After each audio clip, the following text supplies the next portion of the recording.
All right, after Anthony Davis dominated the Warriors on Saturday, the glaring issues at the center position that Chiney mentioned surfaced. Golden State has Willie Cauley-Stein, Kevon Looney, and a second-round pick, Alen, Smailagic, and they're all dealing with injuries. Here's what Steve Kerr said about the situation. We're in a tough spot at the center position, not just in terms of the season and 2.5 weeks from now, but training camp.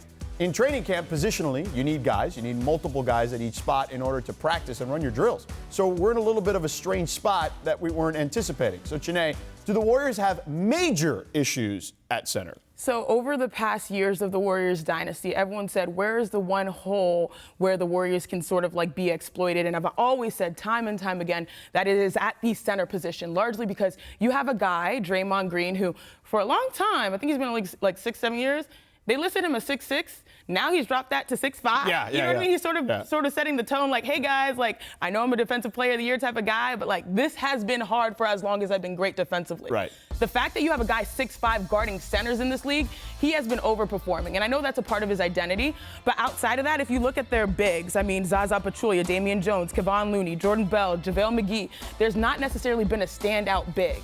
They've wanted to get production from bigs, but they've really just bet on their backcourt.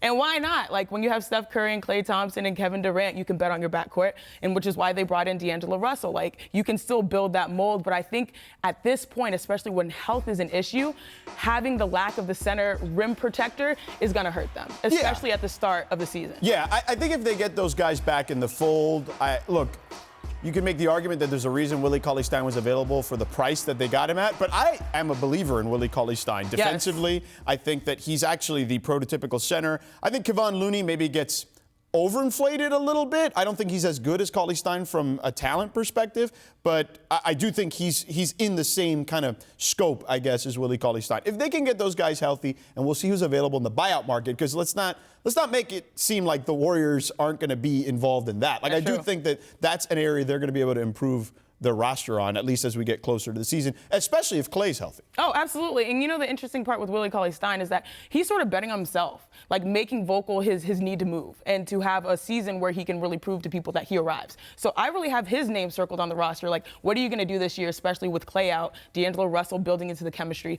Steph has been carrying a large load, a superhuman load, you know? Right. So for me, it's like that center position. This is the area where you can really improve if you're the Golden State Warriors, especially defensively, because Draymond Green has carried so much of that load for years. Well, and here's the other part of it. Klay Thompson also carries a lot of that load on the perimeter defensively, too. And now you're talking about Steph, who's, you know, he's an okay team defender, but he gets targeted individually, particularly in the postseason. And D'Angelo Russell's not known for his defense either. So it's even more important to have that center rotation healthy, because if not, you're going to find those guys in foul trouble potentially a lot. Absolutely, I agree. But, you know, overall for the Warriors, it's funny because you heard Draymond Green on Media Day saying, like, a lot of people are counting us out. You can point to this health, you can point to that, their rotation and their weaknesses. But at the end of the day, they still have a very talented backcourt, even without Klay Thompson. Sure. D'Angelo Russell being there, and then imagine when they get healthy, this could be a new-look team that could also be a contender as well. Yeah, I mean, it's going to be fascinating to see just kind of how they evolve offensively with D'Angelo Russell.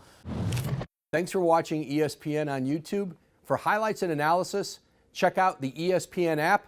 And for live streaming and premium content, check out ESPN+.